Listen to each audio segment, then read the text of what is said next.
안녕하세요. 오늘의 교회를 섬기는 조호영 목사입니다. 우리는 종종 하나님을 내가 그려놓은 나의 생각의 박스 속에 넣어놓고 그것이 하나님이신 것처럼 믿을 때가 있습니다. 그러나 하나님은 늘 나의 생각과 다르고 또 나의 뜻과 다를 때가 너무나 많습니다. 우리 하나님은 완전하시고 또 무소부재하시고 영원하신 분이시기 때문에 나의 생각의 틀 속에 절대로 갇힐 수가 없는 분이심을 잊으면 안 된다는 것이죠. 하나님에 대한 나의 편견과 선입견, 나의 경험 등을 내려놓을 때 하나님과의 새로운 만남을 가질 수 있습니다. 오늘도 말씀 속에서 새롭게 예수님을 만나는 은혜가 임하길 기도합니다. 오늘의 말씀은 누가복음 7장 18절에서 35절의 말씀입니다. 누가복음 7장 18절에서 35절 말씀입니다. 요한의 제자들이 이 모든 일을 그에게 알리니 요한이 그 제자 중 둘을 불러 주께 보내어 이르되 오실 그이가 당신이오니이까 우리가 다른 이를 기다리오리까 하라 하매 그들이 예수께 나아가 이르되 세례 요한이 우리를 보내어 당신께 여쭈어 보라고 하기를 오실 그이가 당신이오니이까 우리가 다른 이를 기다리오리까 하더이다 하니 마침 그때에 예수께서 질병과 고통과 및 악귀 들린 자를 많이 고치시며 또 많은 맹인을 보게 하신지라 예수께서 대답하여 이르시되 너희가 가서 보고 들은 것을 요한에게 알리되 맹인이 보며 못 걷는 사람이 걸으며 나병 환자가 깨끗함을 받으며 귀먹은 사람이 들으며 죽은 자가 살아나며 가난한 자에게 복음이 전파된다 하라. 누구든지 나로 말미암아 실족하지 아니하는 자는 복이 있도다 하시니라. 요한이 보낸 자가 떠난 후에 예수께서 무리에게 요한에 대하여 말씀하시되 너희가 무엇을 보려고 광야에 나갔더냐 바람에 흔들리는 갈대냐 그러면 너희가 무엇을 보려고 나갔더냐 부드러운 옷 입은 사람이냐 보라 화려한 옷을 입고 사치하게 지내는 자는 왕궁에 있느니라 그러면 너희가 무엇을 보려고 나갔더냐 선지자냐 옳다 내가 너희에게 이르노니 선지자보다도 훌륭한 자니라 기록된 바 보라 내가 네 사자를 내 앞에 보내노니 그가 내 앞에서 네 길을 준비하리라 한 것이 이 사람에 대한 말씀이라 내가 너희에게 말하노니 여자가 낳은 자 중에 요한보다 큰 자가 없도다 그러나 하나님의 나라에서는 극히 작은 자라도 그보다 크니라 하시니 모든 백성과 세리들은 이미 요한의 세례를 받은지라 이 말씀을 듣고 하나님을 의롭다 하되 바리새인과 율법 교사들은 그의 세례를 받지 아니하므로 그들 자신을 위한 하나님의 뜻을 저버리니라 또 이르시되 이 세대의 사람을 무엇으로 비유할까 무엇과 같은가 비유하건대 아이들이 장터에 앉아 서로 불러 이르되 우리가 너희를 향하여 피리를 불어도 너희가 춤추지 않고 우리가 곡하여도 너희가 울지 아니하였다 함과 같도다 세례 요한이 와서 떡도 먹지 아니하며 포도주도 마시지 아니하매 너희 말이 귀신이 들렸다 하더니 인자는 와서 먹고 마시매 너희 말이 보라 먹기를 탐하고 포도주를 즐기는 사람이요 세리와 죄인의 친구로다 하니 지혜는 자기의 모든 자녀로 인하여 옳다함을 얻느니라. 예수님에 관한 소문은 옥에 갇힌 세례 요한에게까지 이르렀습니다. 옥에서조차 요한은 영적인 지도를 구하는 충성스러운 제자들이 있었고 또 그들을 통해서 바깥 세상의 소식을 들었던 것 같습니다. 요한은 예수님에게 제자들을 보내서 묻습니다. 20절입니다. 그들이 예수께 나아가 이르되 세례 요한이 우리를 보내어 당신께 여쭈어 보라고 하기를 오실 그이가 당신이오니까 우리가 다른 이를 기다리오리까 하더이다 하니. 예수님이 요단강에서 세례받기 위해서 세례 요한을 찾아왔을 때 첫눈에 그가 메시아이심을 알아보고 또 자신이 오히려 세례를 내가 받아야 합니다 하면서 세례 주기를 거부했던 그가 왜 지금은 이런 질문을 하고 있는 것일까? 라는 묵상을 잠시 해보았습니다. 세례 요한은 자신이 그린 메시아는 이럴 것이다 라는 그림이 있었던 것이죠. 특히 심판에 대한 메시지, 늘 그가 전했던 회개하라 천국이 가까웠다 외쳤던 선지자로서 이 예수님께서 왜 아직 이 세상을 심판하지 않는가? 과연 이 메시아는 정말 하나님이 알곡과 쭉정이를 이렇게 구별하여서 던져버리기 위해서 그 구원자 오신 메시아가 맞는가? 아니면 다른 사람을 기다려야 하는가? 라는 의심이 잠시 들었던 것 같습니다. 내가 그동안 살아왔던 하나님의 소명대로 살아왔던 것은 잘 살아온 것인가? 라는 그런 생각도 들 수 있습니다. 왜냐하면 현재 세례 요한은 옥에 갇혀 있지 않습니까?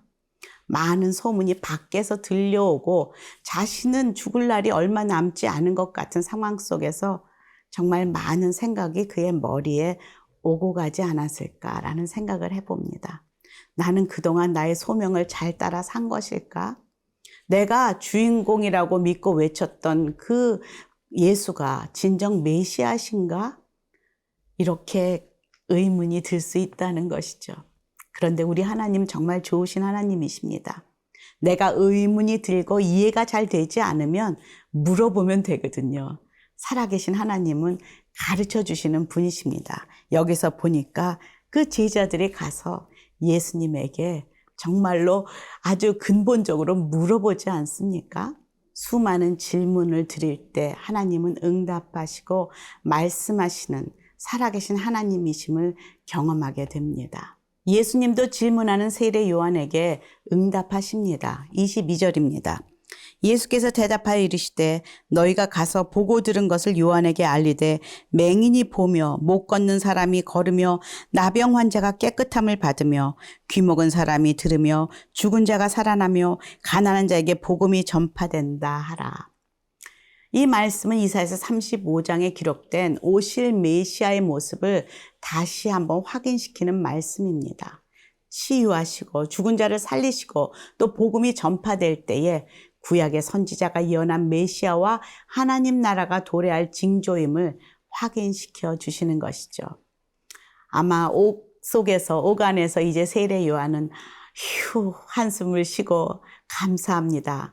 그렇게 고백하며 끝까지 믿음으로 확신을 가지고 순교할 수 있지 않았을까라는 생각을 합니다. 이렇게 예수님을 믿고 의심 없이 받아들이는 자는 복이 있다.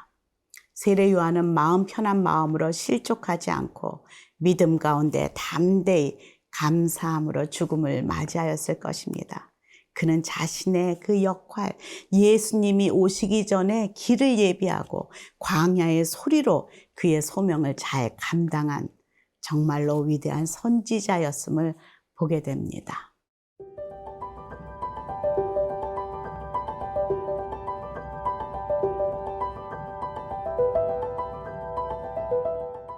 세례 요한의 제자들이 떠나자 예수님은 세례 요한에 대해서 말씀하십니다. 27절, 28절입니다. 기록된 바 보라 내가 내 사자를 내 앞에 보내노니 그가 내 앞에서 내 길을 준비하리라 한 것이 이 사람에 대한 말씀이라. 내가 너에게 말하노니 여자가 낳은 자 중에 요한보다 큰 자가 없도다. 그러나 하나님의 나라에서는 극히 작은 자라도 그보다 크니라 하시니. 성경 속에는 많은 믿음의 영웅들이 있습니다. 그 중에서도 세례 요한은 메시아 예수님이 오시기 전에 마지막 단계인 그 길을 예비하고 광야에 외치는 소리로 신약의 문을 연 인물입니다. 그는 엘리야의 영을 가지고 회개를 촉구하면서 사람들에게 죄사함의 세례를 베풀었고 또 하나님 나라와 메시아가 오실 것임을 외쳤던 마지막 선지자라고 할 수가 있습니다. 그리고 예수님은 세례 요한을 명예롭게 그의 소명을 잘 마치고 임무를 완성한 위대한 선지자로 소개하고 있습니다. 저는 이 말씀을 묵상하면서 과연 우리가 나중에 또 지금 하나님 앞에 섰을 때에 하나님은 나를 어떻게 소개하실까? 나의 모든 것을 다 알고 계시는 우리 주님 아니십니까? 지금도 나를 위해 중보하시고 매일 동행하시는 예수님 앞에서 우리는 솔직하게 매일 믿음을 고백하며 나아가길 원합니다. 나의 선입견이나 불신앙으로 실족하지 말았으면 좋겠습니다. 예수님의 길을 예배했던 세례 요한에게로 와서 많은 무리들, 세리들이 와서 죄사함을 얻는 세례를 받으면서 하나님께 영광을 돌렸습니다. 그러나 그 와중에도 절대 세례 요한에게 찾아오지 않은 무리들이 있었는데 바로 바리새인들과 율법 학자들이었지요. 29절 30절입니다. 모든 백성과 세리들은 이미 요한의 세례를 받은지라 이 말씀을 듣고 하나님을 의롭다 하되 바리새인과 율법 교사들은 그의 세례를 받지 아니하므로 그들 자신을 위한 하나님의 뜻을 저버리느니라. 그들은 금욕적인 모습을 보이며 하나님의 말씀을 선포했던 세례 요한은 귀신에 들렸다 하고요. 또 금욕적이지 않으시고 자유롭게 먹고 마시던 예수님은 정말 탐하는 자라. 그렇게 33절, 34절에 보면 비난하고 있습니다.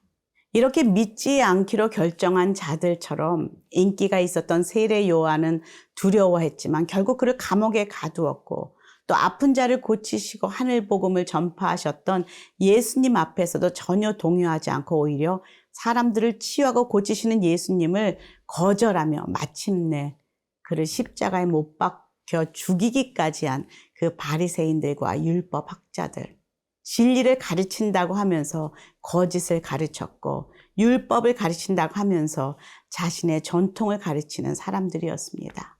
누가복음 7장 32절에 이들을 향하여서 아이들이 장터에 앉아 서로 불러 이르되 우리가 너희를 향하여 피리를 불어도 너희가 춤추지 않고 우리가 곡하여도 너희가 울지 아니하였다 라고 말하고 있습니다.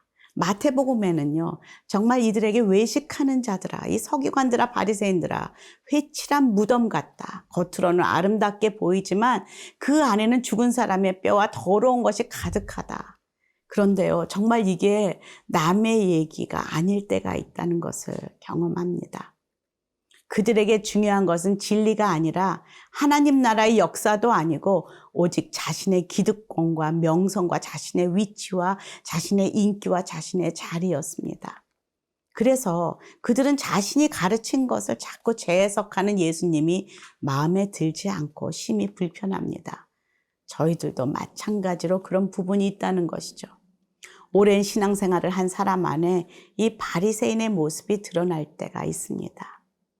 저를 포함해서 예수님 말씀에 대해 더 알아보고자 하는 갈망이 정말로 식지 않았는지, 습관적으로 불순종하고 있지는 않은지, 그들처럼 메시아가 왔어도 알아보지 못하고 배척하는 모습은 내 안에 없는지, 어느새 오랜 믿음 생활로 겉은 멀쩡한데 그런데 회칠한 무덤의 모습처럼 비춰지고 있지는 않은지 오늘 말씀을 통해 예수님은 우리에게 동일하게 물으십니다.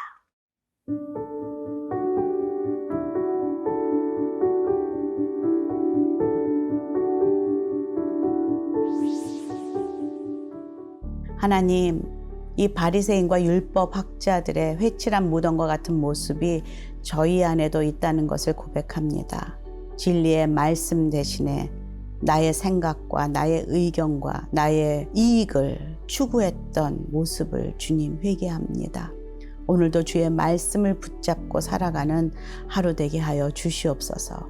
예수님 이름으로 기도합니다. 아멘.